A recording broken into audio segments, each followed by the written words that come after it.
So, you know how we went from computers on our desks to computers in our pockets? Well, what's next? The next big leap might just be right on our faces. And today, we're diving into a device that wants to make that future way more open, private, and creative than you can even imagine. All right, let's jump right in with what is maybe the most mind-bending feature of Halo. This is something that sounds like it was pulled straight out of a sci-fi movie. No, seriously, just stop and think about that for a second. What if you didn't need to code, or browse an app store, or mess with any design software? What if you could just have an idea, say it out loud, and poof, it becomes a real working tool, right there, in seconds? Well, that crazy idea, it has a name. It's a feature called Vibe Mode. And honestly, this is the core magic of the Halo glasses. It's what lets you literally speak applications into existence. So you're probably wondering, how does this even work? Well, it's actually brilliantly simple. First, you just start with a voice command, something like, hey, enter Vibe Mode. Then you just talk. You describe what you want conversationally. The AI on board, her name is Noah, she writes the code for you right there on the fly. And this is the really cool part, the iteration step. You can just keep talking to tweak it. You can say stuff like, hey, make that text bigger. Or, you know what? Add a weather icon right there. It's all just a conversation. And look, this isn't just some concept. People are already building some really cool stuff with this. Think about it. A cyclist creating a custom navigation display just for their bike route. Or someone just bored, whipping up a voice-activated game to kill some time. But here's the key thing to understand. This isn't about building the next Instagram, right?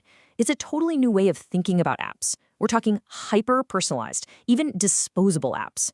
Tools you create for just one single moment or one specific task, and then you just let them go. No app store, no downloads, just pure utility. Okay, but all this incredible software magic has to run on something, right? It needs some seriously clever hardware. So let's talk about the device itself. Let's look at the Halo glasses. So the device is called Halo, made by a company called Brilliant Labs. And yeah, they pretty much look like a normal pair of glasses. But there's a huge difference. There's this tiny, transparent display that's projected into your peripheral vision. The idea isn't to block your view of the world, it's to add to it. And the most important phrase here is open source. Unlike the big tech companies, Brilliant Labs has made everything, the hardware designs, the software, totally open for anyone to see and mess with. It's really less of a finished consumer product and more of a platform for people to experiment on. And then there's the price. This is a huge deal. They're launching with a pre-order price of just $299. That is incredibly aggressive. It makes this kind of futuristic tech way more accessible to a whole bunch of creators and developers who might have been priced out before. You know, for any wearable to actually work, it has to be comfortable, right? You have to be willing to wear it. At just over 40 grams, Halo is designed for all-day wear. We're talking so light you could genuinely forget you even have it on. Okay, now look at this, because battery life has always been the Achilles heel of smart glasses, right? Halo is claiming up to 14 hours of normal use. And as you can see, it completely blows a major competitor like the Ray-Ban Meta glasses out of the water. This isn't just a small step, it's a huge leap forward. So at the heart of the whole Halo experience, it isn't just the hardware, it's the AI that lives inside it. So let's meet Noah. Noah is the conversational AI that runs the whole show. She sees what you see, she hears what you hear, and she remembers your life contextually. Now, I know what you're thinking, and before you get freaked out, pay close attention to that last part. Its entire design is built around privacy, and it does that by specifically not storing your raw photos or videos. The company uses this absolutely fantastic analogy for it. They say Noah is like a VPN for your data. So instead of saving a photo of your friend's face, it converts that whole experience into an abstract mathematical representation. It can learn from it, but, and this is the important part, it can't be reversed back into the original photo. It's a really, really clever way to solve a massive ethical problem. So what can Noah actually do? Well, all the stuff you'd expect, right? Real-time translation, object recognition, but the real game changer is this patent-pending feature they call narrative. This is what gives the AI long-term memory. It allows it to recall names, details from conversations you had weeks ago. Basically, it builds a personal knowledge base that's just for you. Okay, so this all sounds pretty incredible, right? But let's be real. This is a first-gen product from a pretty small company. So it's time for a balanced look. What's truly brilliant and what, still needs a little work. People are getting really excited about that memory feature.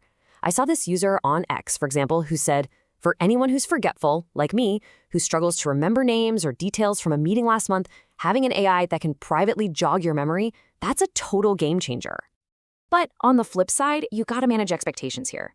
This comment I found on Reddit, I think it just captures the reality of it perfectly right now.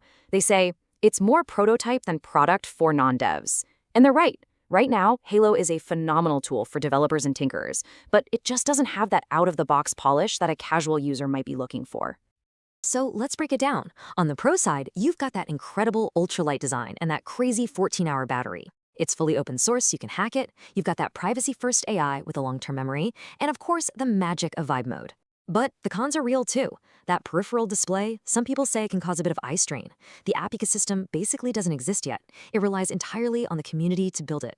Also, while the free tier is great, there are usage caps. The premium AI features will run you about $10 a month. And here's a big one that shows their focus on privacy. There's no user-facing camera for taking photos and videos like you might be used to.